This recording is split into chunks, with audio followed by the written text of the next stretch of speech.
السلام علیکم بچوں، اردو سفر میں آپ سب کا استقبال ہے۔ اردو سفر وہ چینل ہے جس میں آپ کو 6، 7، 8، 9، 10، 11 کا کام ملتا ہے۔ آج ہم 9 کے بچوں کو پڑھانے جا رہے ہیں اردو کی نئی کتاب۔ صفحہ نمبر ہے 10 اور لیسن نمبر سبق نمبر ہے 2۔ چلیں اپنی اپنی کتابیں کھول لیجیے۔ آج ہم ریڈنگ کریں گے۔ میر امن فورٹ ولیم کالج 1800 میں کلکتہ میں قائم کیا گیا۔ اس کالج میں کام کرنے والوں میں سب سے مشہور شخص میر امن ہیں۔ افسوس ہے کہ ان کے حالات بہت کم معلوم ہیں۔ ان کا تخلص لطف تھا، یعنی وہ شاعری بھی کرتے تھے، لیکن اس تخلص کو آج بھی بہت کم لوگ جانتے ہیں۔ اس کی ایک وجہ یہ بھی ہو سکتی ہے کہ اس زمانے میں فورٹ ولیم ہی میں مرزا علی لطف نامی شاعر بھی موجود تھے، اور میر امن نے اپنی سب سے مشہور کتاب باغ و بہار میں اپنا تخلص نہیں استعمال کیا ہے۔ میر امن دہلی کے رہنے والے تھے۔ جب دہلی میں حالات خراب ہوئے تو وہ کلکتہ پہنچے اور وہیں رہنے لگے۔ میر بہادر علی حسینی کے توسط سے، یعنی ان کے ذریعے سے وہ فورٹ ولیم پہنچے، اور گلگرسٹ کی فرمائش پر انہوں نے فارسی کی مشہور کتاب قصہ چہار درویش کو اردو میں لکھا۔ چہار کا مطلب چار، اردو میں لکھا اور باغ و بہار نام رکھا۔ باغ و بہار فوراً ہی مقبول ہو گئی اور آج تک اس کی شہرت اور مقبولیت برقرار ہے، اس لیے اس کو جو ہے اسکول کی کتابوں میں بھی تھوڑا تھوڑا دیا جاتا ہے۔ باغ و بہار کی سب سے بڑی خوبی یہ ہے کہ اس میں قصے آسان اور دل نشین زبان میں بیان کیے گئے ہیں۔ داستانوں کی طرح اس میں واقعات بھی ہیں، مناظر کی تفصیل بھی ہے، اور رسم و رواج اور رہن سہن کا ذکر بھی ملتا ہے۔ اب آپ یہ ضرور یاد کر لیجئے گا کہ باغ و بہار کس نے لکھی ہے؟ میر امن نے۔ اگر آپ کے کبھی یہ سوال آتا ہے 9th میں 10th میں تو آپ کو یہ یاد ہونا چاہیے۔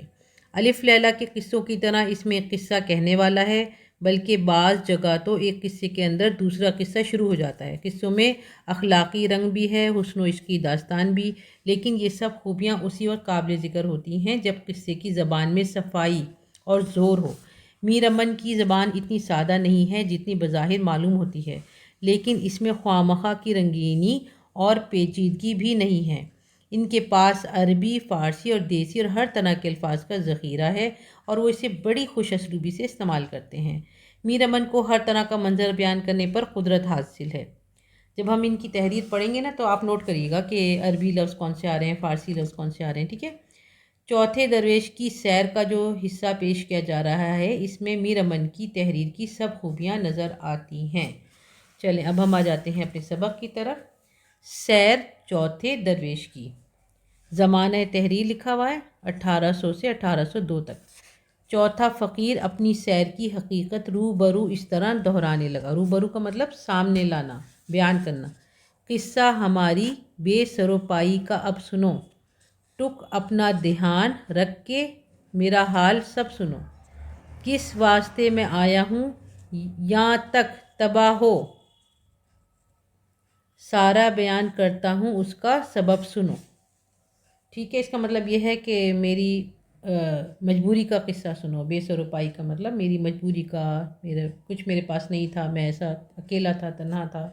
ٹک اپنا دھیان یعنی اپنا پورا دھیان سامنے رکھو، دھیان سے سنو میرا حال، اور کیسا میرا مطلب میرے پر کیا گزری، میرے ساتھ کیا کیا ہوا، یہ سب میں آپ کو بیان کر کے سناؤں گا۔ یہ سارا ماجرا سناؤں گا کہ اس میں ہوا کیا تھا، اس سب کی وجہ کیا تھی۔ یا مرشد اللہ ذرا متوجہ ہو۔ یہ مرشد اللہ جو ہے نا، کسی کو ایسی رسپیکٹ کے لیے پہلے پکارا جاتا تھا، لوگ ایسے بولتے تھے، جیسے کہتے ہیں نا ہندی میں شریمان کہہ دیتے ہیں، انگلش میں سر کہہ دیتے ہیں۔ تو ذرا متوجہ ہو مطلب سنو، یہ فقیر جو اس حالت میں گرفتار ہے چین کے بادشاہ کا بیٹا ہے۔ السلام علیکم، ہم دوبارہ حاضر ہیں آپ کی خدمت میں۔ اذان کا وقفہ ہم نے کیا تھا تھوڑی دیر کا، آپ لوگ بھی اذان سنا کریں اور اذان کا جواب دیا کریں۔ چلیں اب ہم آ جاتے ہیں اپنے سبق کی طرف۔ تو یہ جو لکھا ہے یا مرشد اللہ، ویسے تو مرشد کہتے ہیں جیسے کہ ہدایت دینے والا یا اچھا انسان، لیکن یہ پہلے ایسے بولا جاتا تھا، لوگ ایک دوسرے کو ایسے پکارتے تھے۔ تو یہ مخاطب کر رہے ہیں، ذرا متوجہ ہو یعنی دھیان دو، یہ فقیر جو اس حالت میں گرفتار ہے چین کے بادشاہ کا بیٹا ہے، ناز و نعمت سے پرورش پائی اور بخوبی تربیت ہوا۔ اب یہ کہتے ہیں تربیت ہوئی، پہلے سے لکھا جاتا تھا تربیت ہوا۔ زمانے کے بھلے برے سے کچھ واقف نہ تھا، جانتا تھا کہ یوں ہی ہمیشہ نبھے گی، یعنی اسے لگتا تھا ہمیشہ ایسی زندگی گزرے گی۔ عین بے فکری میں یہ حادثہ رو بیکار ہوا۔ قبلہ عالم جو والد اس یتیم کے تھے انہوں نے رحلت پائی، مطلب اس کے جو والد صاحب تھے، یہ حادثہ ہوا کہ وہ انتقال فرما گئے۔ جان کنڈنی کے وقت اپنے چھوٹے بھائی کو، جو میرے چچا ہیں، بلایا اور فرمایا کہ ہم نے سب مال ملک چھوڑ کر کوچ کا کیا، ارادہ کوچ کا کیا، ٹھیک ہے۔ مطلب انہوں نے اپنے بھائی کو بلایا جو اس کے چچا تھے، کیونکہ جو کہانی سنا رہا ہے وہ مطلب بتا رہا ہے کہ جان نکلنے کے وقت، یعنی جب ان کی روح پرواز کرنے سے پہلے ان کو احساس ہو گیا تھا، تو انہوں نے اپنے بھائی کو بلا کر کہا کہ ہم تو جا رہے ہیں اور ہم نے کوچ کرنے کا ارادہ کر لیا ہے، لیکن یہ وصیت میری تم بجا لائیو اور بزرگی کو کام فرمائیو۔ جب تلک شہزادہ جو مالک اس تخت و چھتر کا ہے جوان ہو اور شعور سنبھالے اور اپنا گھر دیکھے بھالے تم اس کی نیابت کیجیو، ٹھیک ہے۔ مطلب انہوں نے کہا کہ چھتر کہتے ہیں چھتری جو بادشاہوں کے سر پر ہوتی ہے، اور یہ حکومت اور یہ چھتری جب تک اس کو ملے گی، آپ جو ہے اس کام کو اچھے سے سنبھالنا، اور جب تک وہ جوان ہو آپ یہ ذمہ داری نبھانا۔ سپاہ و ریت کو خراب نہ ہونے دیجیے، مطلب یہ بھی ہماری جو رعایا ہے اور سپاہی ہیں یہ خراب نہ ہو۔ جب وہ بالغ ہو اس کو سب کچھ سمجھا بجھا کر تخت حوالے کرنا، اور روشن اختر جو تمہاری بیٹی ہے اس سے شادی کر کے تم سلطنت سے کنارہ پکڑنا، یعنی تم چھوڑ دینا۔ اس سلوک سے بادشاہت ہمارے خاندان میں قائم رہے گی، کچھ خلل نہ آوے گا، یعنی پہلے چچا سنبھالے گا پھر بھتیجا سنبھالے گا، تو یہ ہمارے خاندان میں ہی رہے گی۔ یہ کہہ کر آپ تو جاں بحق تسلیم ہوئے، یعنی وہ مر گئے۔ چچا بادشاہ ہوا اور بندوبست ملک کا کرنے لگا۔ مجھے حکم کیا کہ زنانے محل میں رہا کرے، جب تک جوان نہ ہو باہر نہ نکلے۔ یہ فقیر، یعنی وہ اپنے آپ کو کہہ رہا ہے، یہ فقیر 14 برس کی عمر تک بیگمات اور خواصوں میں پلا کیا اور کھیلا کودا کیا۔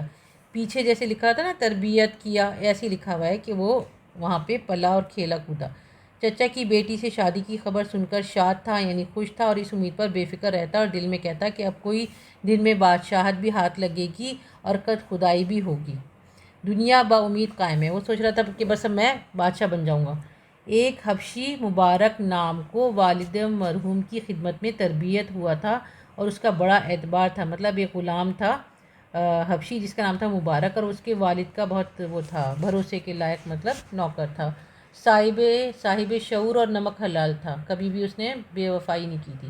میں اکثر اس کے نزدیک جا بیٹھتا، وہ بھی مجھے بہت پیار کرتا اور میری جوانی دیکھ کر خوش ہوتا اور کہتا کہ الحمدللہ اے شہزادے، اب تم جوان ہوئے، انشاءاللہ عنقریب تمہارا امو ذل سبحانی کی نصیحت پر عمل کرے گا، اپنی بیٹی اور تمہارے والد کا تخت تمہیں دے گا۔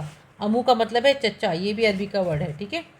تو وہ کہتا تھا کہ اب جو ہے وہ بات پوری ہوگی جو تمہارا باپ چاہتا تھا۔ ایک روز یہ اتفاق ہوا کہ ایک ادنا سہیلی نے بے گناہ میرے تئیں ایسا تماچا کھینچ کر مارا کہ میرے گال پر 5 انگلیوں کا نشان اکھڑ آیا۔ میں روتا ہوا مبارک کے پاس گیا، اس نے مجھے گلے سے لگا لیا اور آنسو آستین سے پوچھے اور کہا کہ چلو آج تمہیں بادشاہ پاس لے چلوں، شاید دیکھ کر مہربان ہو اور لائق سمجھ کر تمہارا حق تمہیں دے۔ اسی وقت چچا کے حضور میں لے گیا۔ چچا نے دربار میں نہایت شفقت کی اور پوچھا کہ کیوں دلگیر ہو، یعنی کیوں اداس ہو، اور آج یہاں کیوں کر آئے؟ مبارک بولا کہ کچھ عرض کرنے آئے ہیں۔ یہ سن کر خود بخود کہنے لگا اب میاں کا بیاہ کر دیتے ہیں۔ مبارک نے کہا بہت مبارک ہے۔ وہیں نجومی اور رمالوں کو روبرو طلب کیا۔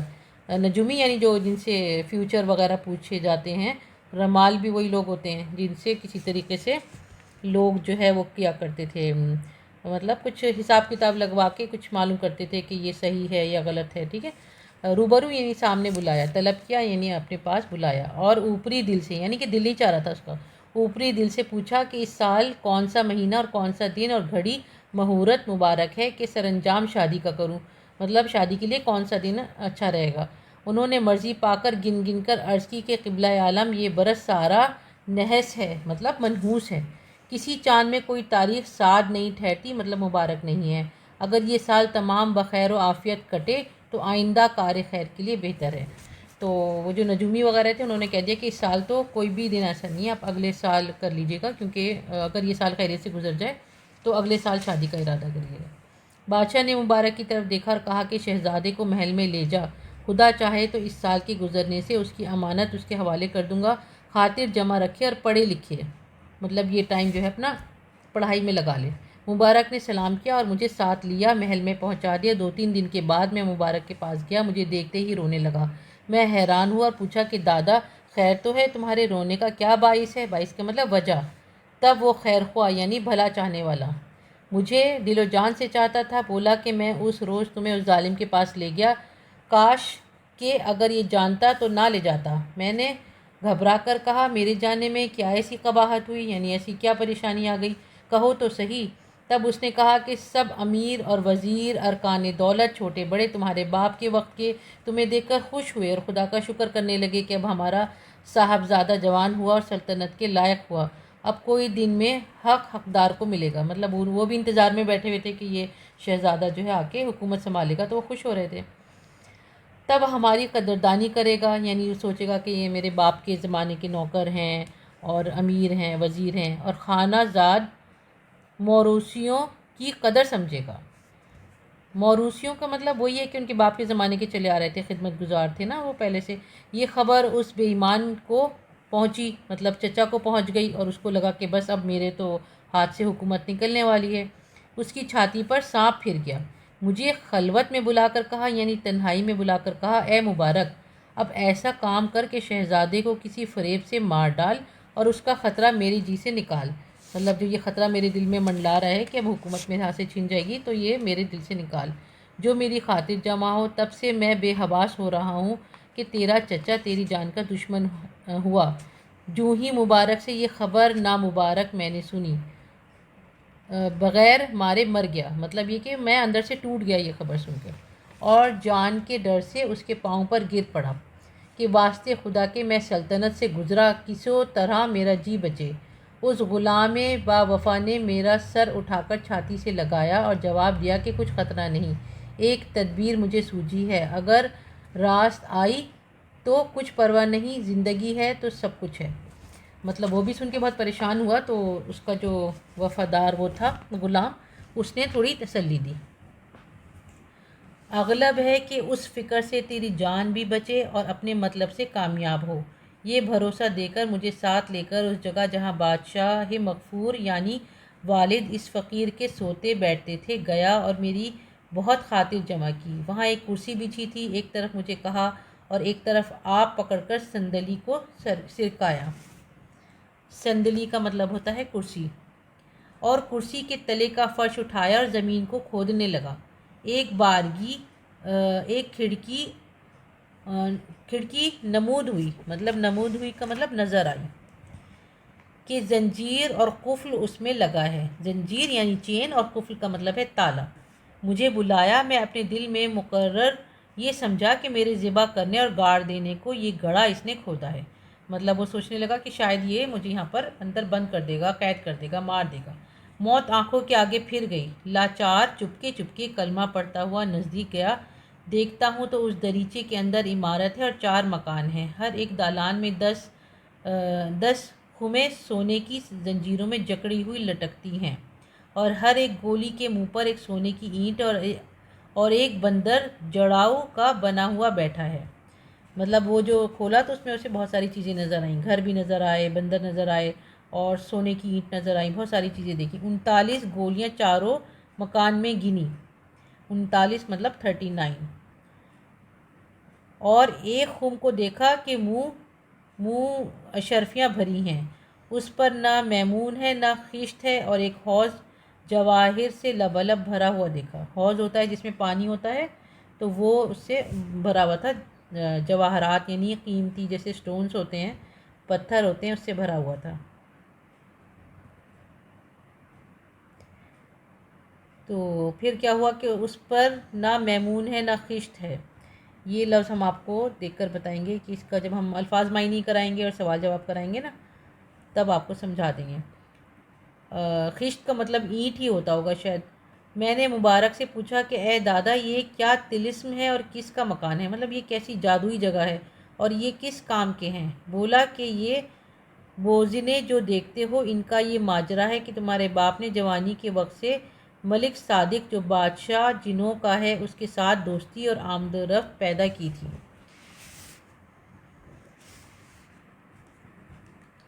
مطلب اس نے کہا کہ یہ جو ہے تمہارے باپ کے زمانے سے یہ چیزیں مطلب جمع کر کے چھپا کے رکھی گئی تھیں۔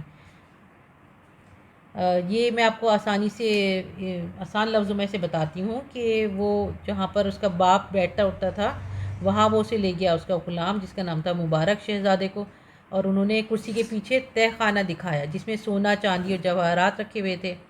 انہوں نے شہزادے کو بتایا کہ یہاں زمرد سے بنے 39 بندر رکھے ہیں۔ زمرد ایک قیمتی پتھر ہے اور ہر بندر میں ایک جن ہے۔ اس وقت ان سب میں جان نہیں ہے، اور جیسے ہی 40واں بندر آئے گا خدا کے حکم سے ان میں ساری صلاحیتیں آ جائیں گی۔ بوزینہ کا مطلب وہی ہے، بندر۔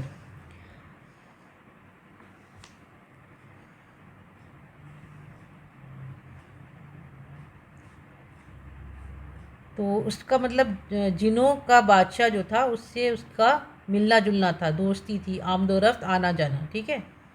چنانچہ ہر سال میں ایک دفعہ کئی طرح کی تحفہ خوشبوئیں یعنی گفٹ لاتا تھا اور اس ملک کی سوغاتیں لے جاتے اور 1 مہینے کے قریب اس کی خدمت میں رہتے۔ جب رخصت ہوتے تو ایک ملک صادق ایک بندر زمرد کا دیتا، مطلب ایک جن جو ہے ایک بندر دے کے جاتا تھا۔ ہمارا بادشاہ اسے لا کر اس تہ خانے میں رکھتا، اس بات سے سوائے میرے کوئی دوسرا مطلع نہ تھا، مطلب کسی کو بھی خبر نہیں ہے، میرے علاوہ کسی کو اس بات کی اطلاع نہیں ہے۔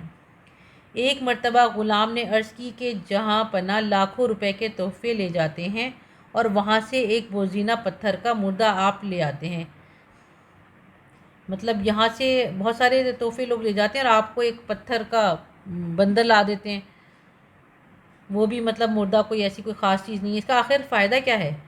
جواب میری اس بات کا مسکرا کر فرمایا، خبردار کہیں ظاہر نہ کیجو، خبر شرط ہے، یہ ایک ایک میمون بے جان جو تو دیکھتا ہے ہر ایک کے 1000 دیو زبردست تابع اور فرما بردار ہیں۔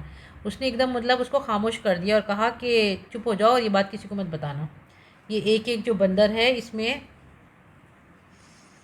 1000 بہت مطلب کہنا ماننے والے فرما بردار وہ ہیں، جن ہیں، لیکن جب تک میرے پاس 40واں بندر پورے جمع نہ ہوں گے تب تک یہ سب نکمے ہیں، مطلب یہ ابھی کچھ کام نہیں کریں گے، بس یہ ایسے بیکار نظر آ رہے ہیں، کچھ کام نہ آئیں گے۔ 101 بندر کی کمی تھی کہ اسی برس بادشاہ نے وفات پائی، مطلب وہ چاہ رہا تھا کہ یہ 40 ہو جائیں تو یہ سارے بندروں میں جنوں کی کچھ طاقت آ جائے گی، کچھ پاور آ جائے گی، لیکن ایسا نہیں ہوا، اس سے پہلے ہی اس کا انتقال ہو گیا۔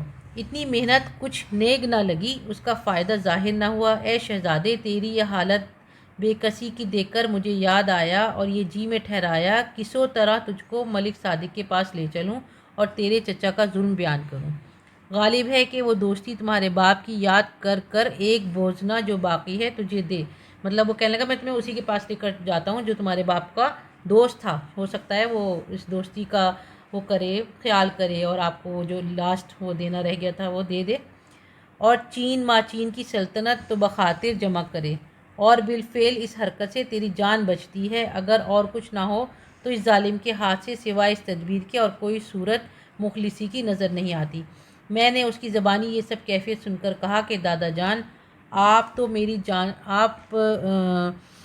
اب تو میری جان کا مختار ہے، جو میرے حق میں بھلا ہو سو کر، مطلب آپ کو سارا اختیار ہے، آپ جو چاہے کریں، آپ کو جیسے صحیح لگتا ہے، جو صحیح لگتا ہے آپ میرے لیے کر سکتے ہیں۔ میری تسلی کر کے آپ عطر اور بخور اور جو کچھ وہاں کے لے جانے کی خاطر مناسب جانا خرید کرنے بازار میں گیا، مطلب اس نے کہا کہ ہمیں بھی کچھ نہ کچھ تحفے تحائف لے کر جانے چاہیے، تو ہم کچھ چیزیں لے جائیں گے، جیسے کہ خوشبو لے جائیں گے، اور بخور ہوتا ہے نا، مطلب جس کو دھونی دی جاتی ہے اور اس کا دھواں خوشبو والا نکلتا ہے۔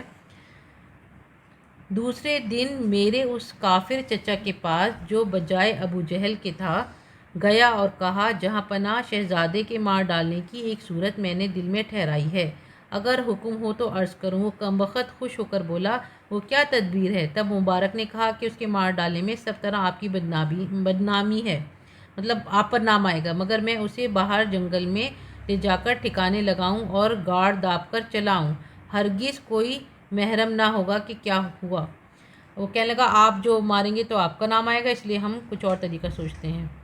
اور اس میں ابو جہل اس لیے کہا گیا ہے کہ وہ جو ہے جیسے حضور پاک صلی اللہ علیہ وسلم کے جو چچا تھے ابو جہل، وہ بھی ان کی مخالفت کرتے تھے، اور یہ بھی رشتے میں ان کے چچا تھے جو سنا رہے ہیں، اور وہ بھی مطلب سامنے سے تو ساتھ دے رہے تھے مگر دل میں نفرت بھری ہوئی تھی۔ یہ بندش مبارک سے سن کر بولا کہ بہت مبارک، میں چاہتا ہوں کہ وہ سلامت نہ رہے، اس کا دغدغہ میرے دل میں ہے۔ دغدغہ مطلب ڈر۔ اگر مجھے اس فکر سے تو چھڑا دے گا تو اس خدمت کے عوض بہت کچھ پائے گا۔ مطلب وہ خوش ہو گیا اور کہنے لگا اس کا میں تمہیں کوئی ضروری نام دوں گا، جہاں تیرا جی چاہے لے جا کر کھپا دے اور مجھے یہ خوشخبری لا دے۔ مطلب کسی بھی طرح بس تم اسے مار دو اور مجھے لا کے اس کی خبر سناؤ۔ مبارک نے بادشاہ کی طرف سے اپنی دل جمعی کر کے مجھے ساتھ لیا اور وہ تحفے لے کر آدھی رات کو شہر سے کوچ کیا اور اتر کی سمت چلا۔ مطلب وہ بات کر کے اور شہزادے کو لے کے اور سامان لے کے آدھی رات کی طرف دوسری طرف جانے لگا جہاں انہیں جانا تھا۔ 1 مہینے تلک پہم چلا گیا۔ ایک روز رات کو چلے جاتے تھے جو مبارک بولا کہ شکر خدا کا اب منزل مقصود کو پہنچے۔ مطلب وہ 1 مہینے تک چلتے رہے اور آخرکار پھر ایک دن اس نے کہا کہ چلو ہم اپنے جہاں ہماری منزل تھی وہاں تک پہنچ گئے جو ہمیں چاہیے۔ میں نے سن کر کہا دادا یہ تو نے کیا کہا؟ کہنے لگا اے شہزادے جنوں کا لشکر کیا نہیں دیکھتا؟ میں نے کہا مجھے تیرے سوا اور کچھ نظر نہیں آتا۔ تو وہ کہہ رہا تھا کہ سامنے جنوں کا لشکر تمہیں نظر نہیں آ رہا؟ تو اس نے کہا نہیں مجھے تو آپ کے سوا کچھ بھی نظر نہیں آ رہا۔ مبارک نے ایک سرمے دانی نکال کر سلیمانی سرمے کی سلائیاں میری دونوں آنکھوں میں پھیر دیں۔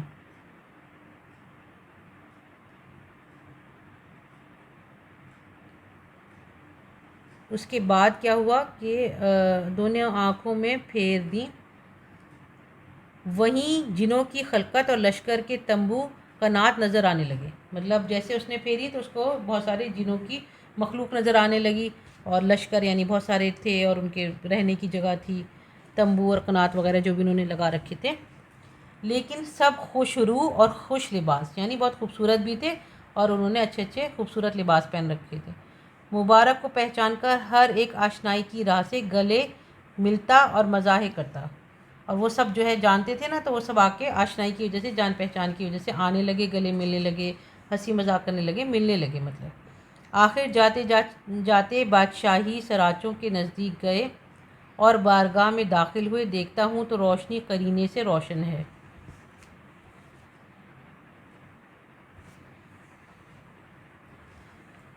مطلب وہاں بہت زیادہ روشن سا ماحول تھا اور صندلیاں طرح بے طرح کی 2 رویہ بچھی ہیں، مطلب بہت ساری کرسیاں لگی ہوئی ہیں اور عالم فاضل درویش اور امیر وزیر میر بخشی دیوان ان پر بیٹھے ہیں۔ مطلب وہاں پہ سارے اچھے عہدے والے لوگ بیٹھے ہیں۔ یساول گرز بردار اہدی چیلے ہاتھ باندھے کھڑے ہیں، اور کچھ ایسے لوگ جو مطلب تھوڑا نیچے کے عہدے پر ہوتے ہیں، انڈر کسی کے کام کرتے ہیں، تو وہ ہاتھ باندھے کھڑے ہیں۔ درمیان میں ایک تخت مرصع کار بچھا ہے، مطلب بہت سجا ہوا، بہت ڈیزائن والا۔ میں نے نزدیک جا کر سلام کیا، مہربانگی سے بیٹھنے کا حکم کیا، پھر کھانے کا چرچا ہوا۔ بعد فراغت کے دسترخوان بڑھایا گیا، تب مبارک کی طرف متوجہ ہو کر احوال میرا پوچھا۔ اچھا یہ دیکھیں جہاں پر وہ تخت رکھا ہوا تھا اس پر ملک صادق تاج اور 4 خوب موتیوں کی پہنے ہوئے مسند پر تکیے لگائے بڑی شان و شوکت سے بیٹھا ہے۔ مطلب انہوں نے دیکھا کہ ایک تو بہت سارے لوگ کھڑے ہوئے ہیں اور کرسیوں پہ بیٹھے ہیں اور کچھ جو ہے ہاتھ باندھے کھڑے ہیں، اور اس پہ جو ہے جو ان کا وہ تھا جنوں کا بادشاہ، اس کا نام تھا ملک صادق، وہ تاج پہنے ہوئے اور 4 خوب موتیوں کی وہ پہنے بیٹھا ہے مالا، اور مسند مطلب بستر پر تکیے لگائے ہوئے بڑی شان و شوکت سے بادشاہ کی طرح جیسے بیٹھا ہوا ہے۔ میں نے نزدیک جا کر سلام کیا، مہربانگی سے بیٹھنے کا حکم کیا، پھر کھانے کا چرچا ہوا۔ بعد فراغت کے دسترخوان بڑھایا گیا، تب مبارک کی طرف متوجہ ہو کر احوال میرا پوچھا۔ مطلب اس نے یہ سب کاموں کے بعد مبارک سے میرا حال پوچھا۔ اور مبارک کون تھا؟ مبارک تھا اس کا ایک وہ وفادار پرانا خادم۔ مبارک نے کہا کہ اب ان کے باپ کی جگہ پر چچا ان کا بادشاہت کرتا ہے اور ان کا دشمن جانی ہوا ہے، اس لیے میں انہیں وہاں سے لے بھاگ کر آپ کی خدمت میں لایا ہوں کہ یتیم ہے اور سلطنت ان کا حق ہے، لیکن بغیر مربی قصوں سے کچھ نہیں ہو سکتا۔ حضور کی دستگیری کے باعث اس مظلوم کی پرورش ہوتی ہے۔ ان کے باپ کی خدمت کا حق یاد کر کے ان کی مدد فرمائیے اور وہ 40واں بندر عنایت کیجیے جو 40 پورے ہوں اور یہ اپنے حق کو پہنچ کر تمہارے جان و مال کو دعا دیں۔ مطلب جو وعدہ آپ نے ان کے باپ کے سامنے کیا تھا وہ آپ پورا کر دیجئے، وہ بندر دے دیجئے تاکہ اس کو اپنی حکومت مل جائے، اس کا حق ادا ہو جائے، ٹھیک ہے۔ اور ہم آپ کو مطلب پھر دعائیں دیں کہ آپ اس کا کام کر دیں گے تو ظاہر ہے وہ آپ کو دعائیں دے گا۔ سوائے صاحب کی پناہ کے کوئی ان کا ٹھکانہ نظر نہیں آتا، مطلب آپ کے علاوہ کوئی ان کو بچا نہیں سکتا، اس لیے میں آپ کے پاس لے کر آیا ہوں۔ یہ تمام کیفیت سن کر صادق نے تأمل کر کے کہا کہ واقعی حقوق خدمت اور دوستی بادشاہ مقہور کے ہمارے اوپر بہت تھے، مطلب بادشاہ نے بھی ہمارے اوپر بہت سارے احسانات کیے تھے۔ تأمل کے بعد یعنی تھوڑا سا سوچ کر، تھوڑا رک کر، اور یہ بیچارہ تباہ ہو کر اپنی سلطنت موروثی چھوڑ کر جان بچانے کے واسطے یہاں تلک آیا ہے، یعنی یہاں تک آیا ہے اور ہمارے دامن دولت میں پناہ لی ہے۔ تا مقدور کسو طرح ہم سے کمی نہ ہوگی۔ تا مقدور کا مطلب ہے جتنا ہم سے ہو سکتا ہے، جتنا ممکن ہے، ہم کوئی کمی نہیں کریں گے۔ پہلے یہ ایسے کسو کر کے لکھا جاتا تھا، کسی طرح، اور درگزر نہ کروں گا مطلب چھوڑوں گا نہیں، لیکن ایک کام ہمارا ہے، اگر وہ اس سے ہو سکا اور خیانت نہ کی اور بخوبی انجام دیا اور اس امتحان میں پورا اترا تو میں قول و قرار کرتا ہوں کہ زیادہ بادشاہ سے سلوک کروں گا اور جو یہ چاہے گا 100 دوں گا۔ مطلب اس نے بھی کہا کہ مجھے بھی ایک کام کرانا ہے، اگر وہ یہ کام کر دے گا تو میں اس سے زیادہ اس کو بدلہ دوں گا۔ یہ سبق بہت زیادہ مشکل ہے، اسی لیے میں آپ کو تھوڑا تھوڑا کر کے آرام سے پڑھا رہی ہوں، اور بس ہم سبق کی ریڈنگ کریں گے اور پھر آرام سے باقی کام کریں گے، ہے نا۔ چلیں، یہ یہاں تک آپ کا اقتباس جو ہے وہ پورا ہو گیا ہے۔ اب یہ ہیں آپ کے الفاظ معنی، جس کو آپ پڑھ لیں تو آپ کو ریڈنگ بھی سمجھ میں آ جائے گی۔ جیسے یہ 4 خوب لکھا ہوا ہے، بادشاہوں کے پہننے کا لباس جسے مغل بادشاہ استعمال کرتے تھے، اور تامل کا مطلب ہوتا ہے غور کر کے، میں نے ابھی آپ کو کچھ بتائے بھی ہیں نا۔ یہ ساول کا مطلب ہوتا ہے گھڑ سوار، جو وہاں پر کھڑے ہوئے تھے، خدمت گزار بھی تھے اور ان کے وہ گھڑ سوار بھی تھے۔ اور سلیمانی سرما ایک فرضی سرما جس کے بارے میں مشہور ہے کہ اس کو آنکھ میں لگانے سے جنات اور پریاں دکھائی دینے لگتی ہیں۔ یہ تو ساری میں جب آپ کو بتاؤں گی نا الفاظ معنی اور سوال جواب، تب ہم آپ کو اچھے سے ایک ایک لفظ بتائیں گے۔ آگے ہم کر لیتے ہیں جو لاسٹ میں لکھا ہوا ہے غور کرنے کی بات۔ میر امن جو ہیں ان کا کیسا وہ ہے کہ ان کی زبان کس قدر مزیدار ہے، اس کا اندازہ آپ کو ہو گیا ہے۔ ان کی یہاں ہنسی کی باتیں کم ہیں، لیکن تحریر میں خود اتنی شگفتگی ہے کہ ہنسی مذاق کی کمی نہیں محسوس ہوتی، مطلب ہنسی مذاق ہے نہیں پھر بھی مطلب اچھا لگتا ہے پڑھ کے۔ ان کی زبان میں پرانا پن تو ہے، لیکن کمال یہ ہے کہ ہم کو اس کے پرانے پن کا احساس نہیں ہوتا، کیونکہ بیان میں روانی بہت ہے۔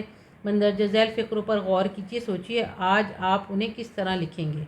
بخوبی تربیت ہوا، جیسے یہ لکھا ہوا ہے بخوبی تربیت ہوا، تو ہم تو یہ کہیں گے نا ان کی اچھی سی تربیت ہوئی۔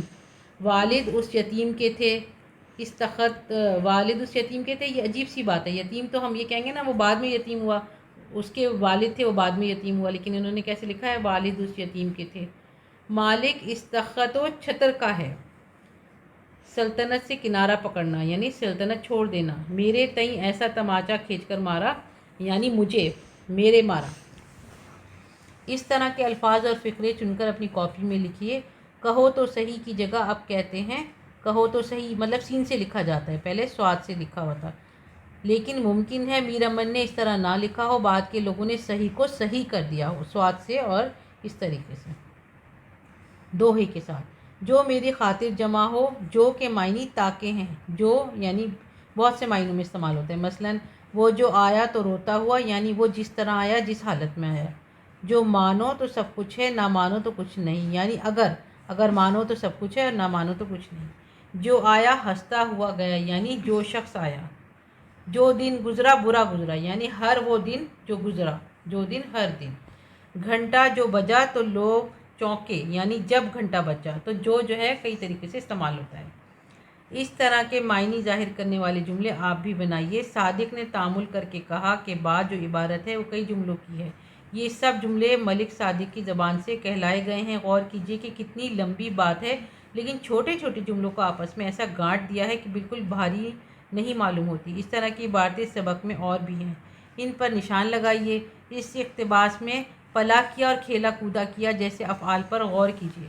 جیسے ہم نے آپ کو بتایا تھا نا کہ ایسے لکھا ہوا تھا کہ تربیت کیا اور پلا کیا کھیلا کودا کیا، اس طرح کے پہلے اس طرح لفظ استعمال ہوتے تھے.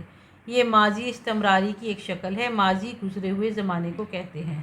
استمراری وہ ماضی ہے جس میں گزرے ہوئے زمانے میں کسی کام کا لگاتار ہونا ظاہر ہو. جیسے بارش ہوتی رہی تھی، وہ اسکول جاتا رہا تھا.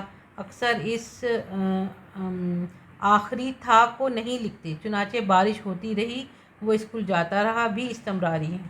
ٹھیک ہے، ہم آپ کو گرامر کا ورک بھی سمجھائیں گے اور اگلے اس میں کرائیں گے آپ کے سوال جواب. دیکھنا نہیں بھولیے گا، نام تو آپ کو یاد رہے گا. اردو سفر.